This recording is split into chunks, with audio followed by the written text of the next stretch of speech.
We had juicy CPI data, but now we've got tasty PPI data. Yep, that's why the markets are green. We're going to talk about ETH making a move along with XRP staying above 50 cents, fighting resistance, and also fighting the SEC that filed a new motion against Ripple Labs in fair defense. Yep, we're going to talk about that and so much more. Let's get into it, everyone. Hitting it with the heat map, and you see ETH in the deep green, almost at that 2,000 mark. Shanghai action going live. Hey, buy the rumor, sell the news. If I were a betting man, which I'm not, I would say that the ETH pump probably won't last. Anyways, let's move it on to crypto Twitter, because wow, there's some things trending here. Check it out. Look at how many things are related to crypto. Coinbase, yes, still having problems. People cannot get their money with Coinbase, and XLM did a video about it yesterday. What's the update? The new update is that rewards are being paid out, but you still cannot transfer your money. Withdrawals and deposits are stuck regarding Coinbase XLM. Got someone who's keeping me informed, so I'm keeping you informed. Altcoins poppin', Bull Run, Cardano. Wow, lots of good stuff. ETH, of course. Paxos to wind down services in Canada due to tougher regulations. Whoa. Yeah, Paxos already had some BUSD issues with the US SEC. And they were like, yeah, this doesn't make sense. We can't deal with the United States on this. Now the same thing is happening in Canada. So my friends to the north, where I love the fishing, the Quebec City, the Montreal. Yes, Canada, I've been there so many times. Guys are being tough on crypto. The government making it harder for companies to do it. Paxos, a New York-based financial tech company and issuer of BUSD stablecoin, plans to end its operations in Canada on June 2nd. The announcement was published on its website, does not address regulatory hurdles as the reason to exit. The platform joins the list of OKX and DYDX, which recently announced to wind down services in Canada, citing stricter regulations. So, of course, they're leaving because of regulations. Here's that announcement from Paxos, and as always, any article you see in this video will be linked in the description below. So, no FUD or lies here, just facts with proof. Guys, this is now starting to spread further and further. You got the UK where the banks are keeping you out of crypto. In the West here, we've got regulations that are pushing crypto further away. Ethereum reaches 2,000 key reasons behind the rise. It's got to do with Shanghai action going live along with what, everyone? PPI. Yes, PPI is big.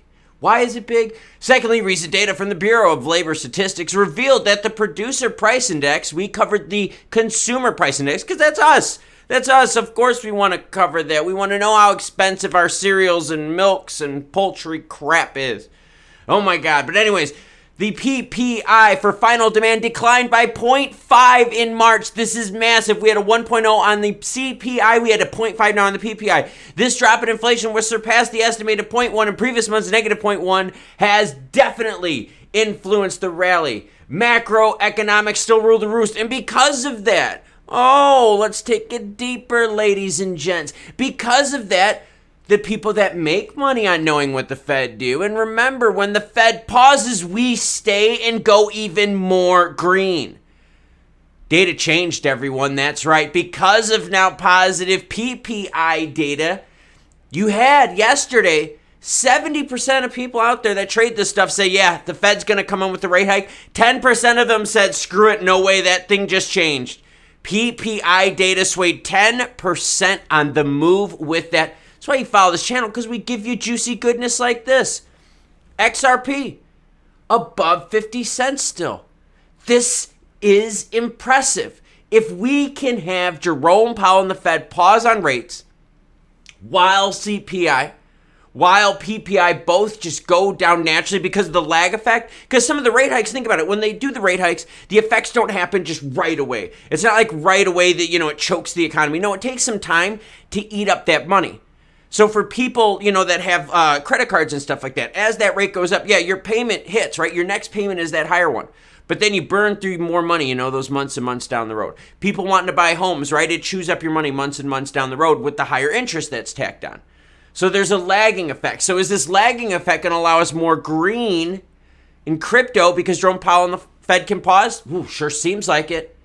XRP above 50 cents.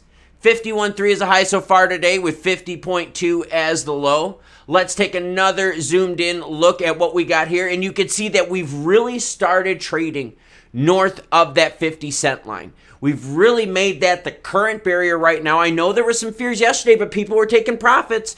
They were taking profits on the action that we showed you with CPI data. Even a few of you in the chat, by the way, chat still owns the board because chat was lit. A few of you in the chat were even saying, yeah, I'm selling based on this data. I'm like, cool, man, go for it. Gold, by the way, popped again. I told you we have to keep our eyes open for gold and precious metals. Gold looking for a footing after yet another explosive move north.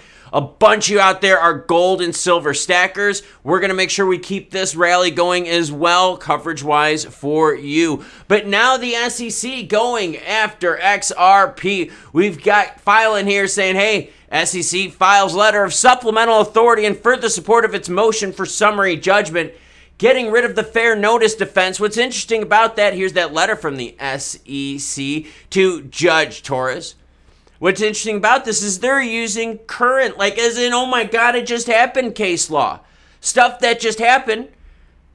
Here we go, April 7th of 2023. They're using that case law right now and filing additional documents. So the case still goes on. The SEC, Ripple Labs can both still keep filing stuff, throwing anything they can at Judge Torres to try to sway her decision. Please, Judge Torres, don't allow the SEC overreach to continue. So whether it's PPI or CPI, the data is looking good, putting more pressure on Jerome Powell and the Fed to pause and to say, hey, look, let's see what happens to the market. Let's let it digest all of these rate hikes. We've blasted it through the roof. We've created this bond gap, which is completely a mess across the globe, by the way. Yeah, I think they should take a pause. Take a pause. See if we get back-to-back months of data coming down. If not, hey, if we go sideways the next data dump for CPI, then yeah, you know what? It makes sense. I think a lot of us out there be like, you know what? You're right. Go another quarter. Let's go.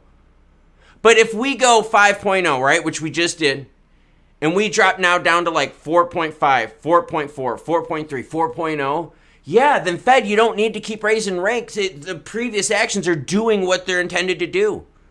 Don't overkill the economy. Not overkill, but beating a dead horse, right? You guys know what I'm talking about. Keep my eyes open. All right, everyone, here's the deal. Working on a 6-minute mile along with a 5K PB. Training-wise and stuff like that, I'm doing on this channel. Crypto Web3 action, I'm doing with this video. Now, this video here is super important. Why? Well, because that one slipped through the YouTube algorithm, and it actually had pretty juicy news in it. Now, until more news breaks, I'm going to get my pre-burn going. You cool cats, have a great rest of your day.